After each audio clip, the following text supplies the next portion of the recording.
Coming up today, with 0 patients in quarantine and no new cases in well over 3 weeks, Korea declares a de facto end to the MERS outbreak. Korea's 30 biggest business groups see their profitability last year tumble to levels not seen since the global financial crisis, as domestic demand dried up and exports slumped. Plus, the United States indicates that it expects North Korea to launch a provocation in the autumn as it gears up to mark a key anniversary in October. Stay tuned for these stories and more.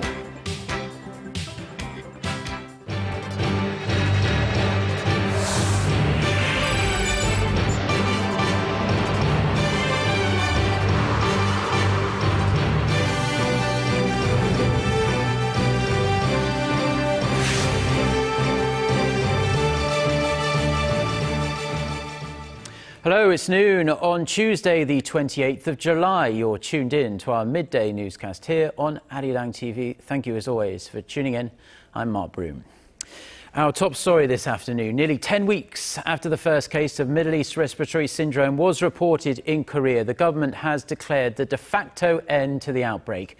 For more on how officials say we can breathe a little easier now, Hyundai reports.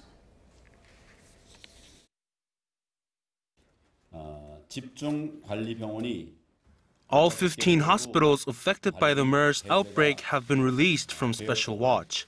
On top of this, no new cases have been confirmed for 23 straight days, and the number of people in quarantine is 0. Given the circumstances, the government and the medical world believe our citizens can relax. The virus no longer poses a threat. The battle is virtually over. Prime Minister Hwang Kyo-ahn on Tuesday announced a de facto end to the MERS outbreak that claimed 36 lives and infected 186 people in Korea. The declaration comes 69 days since the first case was confirmed on May 20th. The Prime Minister encouraged the public to continue on with their daily lives without the slightest concern about MERS. Hwang added that he hoped to see citizens fully re-engage in the various economic, cultural, and educational activities they were involved in before the outbreak. Apologizing for the government's poor handling of the crisis in the early stages, the Prime Minister pledged to examine the reasons why, to learn from the mistakes that were made. I will find out what went wrong with the initial response to the outbreak and take all the necessary follow-up measures. The Prime Minister vowed to uphold the elevated watch level at medical facilities until the outbreak is declared officially over. 11 of the 12 remaining MERS patients still in hospital have tested negative, but 1 patient has shown mixed results and is set to undergo further testing this week. The official end to the outbreak is expected to come at the end of next month, as the World Health Organization suggests a 28-day wait-and-see period after the final MERS patient tests negative. Hyundai, Arirang News. Recent comments made by a U.S. intelligence official are lending weight to speculation North Korea could launch a military provocation this fall around an important anniversary for the regime. Connie Kim has the details. The U.S. is expecting North Korea to launch a military provocation in October to coincide with the anniversary of the founding of its ruling Workers' Party. The prediction was made by a U.S. intelligence official on Monday who met with South Korea's ruling Saenuri Party chairman Kim Moo-sung, according to the party's spokesman. The spokesman did not identify the U.S. official by name. The official reportedly did not say what kind of provocation is expected. The official was also said to have made note of the North's recent claim that it conducted a successful underwater test of a submarine-launched ballistic missile. In addition, the official was said to have doubts about Pyongyang's stated two-track policy of nuclear and economic development, saying the regime does not appear to be working toward developing its economy. The Saenuri chairman, in an address in Washington on Monday, called for cooperation between Seoul and Washington to entice Pyongyang to give up on its nuclear and missile development. Kim called for an alternative approach to the issue, similar to the way the U.S. used various tactics to bring about the recent nuclear deal with Iran and restore diplomatic ties with Cuba. He also expressed concern that domestic events in the North could influence Pyongyang's decision to carry out a provocation. And adding to the ongoing concerns, North Korea has recently completed an upgrade of the launch pad that propelled the rocket the regime launched 3 years ago. Military sources in South Korea say the regime could use it to fire a long-range missile twice the size of the rocket around time of the Workers' Party anniversary in October. Connie Kim, Arirang News. The United States has designated North Korea as one of the world's worst countries for human trafficking for the 13th straight year. The US State Department's annual report on trafficking put North Korea in the lowest Tier 3 of its four-step classification of countries. It says the regime maintains political prison camps, sends people overseas for forced labor, and makes no efforts to improve the situation. North Korea is bunched with countries like Iran, Libya, Syria, Russia, Zimbabwe and Thailand in the lowest tier. The report notes how up to 120,000 North Koreans are thought to be in political prison camps, and around 50,000 more work outside North Korea as virtual slave laborers to make money for the state. On the other hand, South Korea was ranked in the highest Tier 1 category, along with countries like the United States, Britain, France and Germany. So what does the latest Iranian nuclear deal mean for North Korea, and are we seeing signs of instability in Pyongyang? Hwang Sung-hee posed these questions and more to Professor Charles Armstrong at Columbia University for his views on the key issues.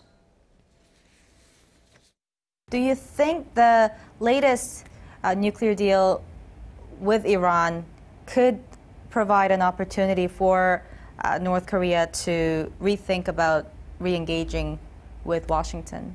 Well, North Korea is the only one of these three left that Obama talked about at the beginning of his administration.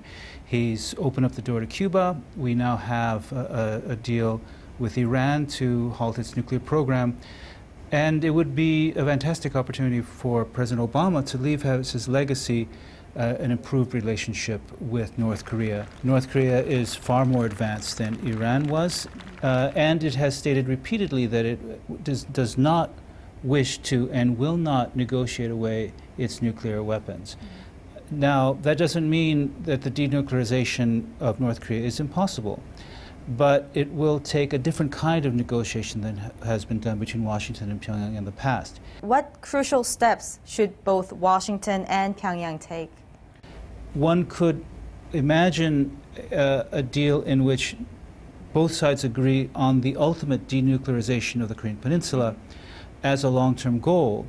But in the meantime, as negotiations are underway, that North Korea would freeze its nuclear program. I think we have to start with that point now. It's too late to go back to the older position of simply telling North Korea it has to give up its nuclear program right away. That's not going to happen. There are reports of mid-ranking North Korean officials defecting because of Kim Jong-un's so-called fear politique. Is this a sign of instability? It reminds me of his grandfather's purges in the late 1950s, which also terrified many of the people surrounding Kim Il-sung. And a lot of those went into exile to China, to Russia, and so on. But this did not lead in the 1950s, as we know, to the collapse of the regime. So this, in fact, can be Kim Jong-un's way of consolidating his power. But it also has negative potential outcomes as well. So we'll have to see where this goes. President Park Geun-hye has been pushing for the so-called trust-building process with North Korea. Do you think that maybe there's a need for a new approach? I think that at this point, bold steps are necessary. I think we've been waiting a long time for a breakthrough. This hasn't happened. And perhaps it's time to do something more dramatic, to really reach out in a very significant way, and to have a summit meeting, to have a very high-level set of talks, and to really get the diplomacy between Pyongyang and Seoul back on track. It's been a very slow and difficult time for the last 5 years on the Korean Peninsula, so I think that perhaps a new approach is necessary. And hopefully the 70th anniversary of liberation will be that opportunity. Thank you, Professor, for your time today. Thank you. Now, the de facto end to the MERS outbreak is welcome news to businesses that felt its effects. And that's also true for Korea's top business groups, which saw their operating profits plunge, not this year, But last year, Kim Ji-yeon reports. Korea's top 30 business groups saw their profitability tumble in 2014, mainly due to sluggish domestic demand and exports. Their combined operating profit stood at $49.2 billion last year, a near 35% plunge from 2010, according to data compiled by corporate tracker tumble.com. The business group's combined operating profit last year was even lower than what it was during the global financial crisis in 2008. Some, including LG Group and POSCO Group, saw their operating profits dropped by nearly half last year from 2008. The group's operating margin, the ratio of operating income to total revenue, also stood at 4%, nearly half of that recorded in 2010. Tumble.com says the groups have enjoyed the fruits of favorable government-led currency exchange policies and stimulus measures effective through 2012. NH investment and securities company told Seoul-based Yonhap news agency that global demand needs to pick up to improve the group's profitability. But there was some good news for these groups earlier this week when Finance Minister Choi Kyo-ahn projected Korean exports would improve in the second half to a trade volume of $1 trillion. During the first half of this year, outbound shipments dropped 5% from the same period last year to $269 billion. Kim Ji-yeon, Arirang News. Hyundai Motor and its affiliate Kia Motors had the highest domestic production ratio among major global car makers last year. According to data from Japanese auto research firm 4In, the Korean car makers produced a combined 8 million cars in 2014. Of those, 3.6 million were manufactured in Korea. That's a domestic production ratio of 44.8%, the highest among 9 car makers whose global production exceeded 3 million units in 2014. Toyota followed with 40% and then Ford with 38.4%. The group average was slightly over 31%. In terms of quantity, Hyundai and Kia came in second after Toyota, which produced 4.2 million vehicles in Japan. The smart home market, which got off to a positive start last year, is expected to grow by leaps and bounds in the coming years. To keep up with the times and to get a foot in the door, Korea's biggest electronics firms are shifting their focus to get more connected. Our Son Jung-in reports. The market for smart home appliances or smartwares is expected to see strong growth over the next 5 years. According to market researcher IHS, the global market for smartwares is projected to grow at a compound annual rate of 134%. Sales of white goods such as washing machines, dishwashers, refrigerators, and air conditioners are expected to jump to more than 223 million units worldwide by 2020 from fewer than 1 million units last year. Add to that smaller home appliances like coffee machines and rice cookers, and the total number of smart devices is expected to hit 700 million in 5 years. Given the explosive growth projections, domestic consumer electronics giants like Samsung and LG Electronics are vying to gain a competitive advantage in the sector, and they've shifted their focus from mobile devices and televisions to smart home technology devices. Samsung Electronics has set a goal of connecting all of its products and devices via the Internet of Things in the next 5 years. LG has connected appliances such as refrigerators and washing machines to the Internet of Things, enabling them to connect to service centers if technical problems arise. The market researcher predicts the smart home technology market will become consolidated within the next 2 to 3 years, with just a couple of connectivity platforms, operating systems, and a small number of technology-oriented appliance companies dominating the market. Son Jung-in, Arirang News. Now, given the relative lack of parking, drivers in Korea often have to leave their car in front of other parked cars with the parking brake off so other drivers can push the car out of the way. Now, for able-bodied people, this is nothing more really than a minor inconvenience, but for the disabled, pregnant or elderly drivers, it can present an impossible challenge, which is why from Wednesday, drivers that block disabled parking bays will be fined 500,000 won, or roughly $430. The Ministry of Health and Welfare says the enforcement ordinance includes parking near disabled parking spaces, placing items in or around those spaces, and removing or damaging disabled parking signs and symbols. The government is also looking into raising the fine on able-bodied people parking in spots reserved for disabled drivers.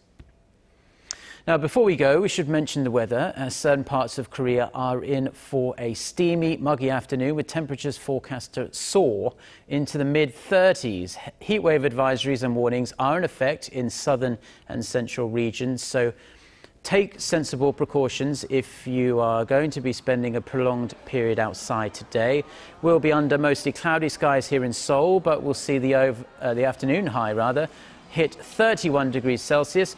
The southeastern city of Ulsan is going to feel the most uncomfortable, though, with the mercury there expected to hit a sweltering 35 degrees Celsius. With that, let's take a look at the weather in Korea and around the world.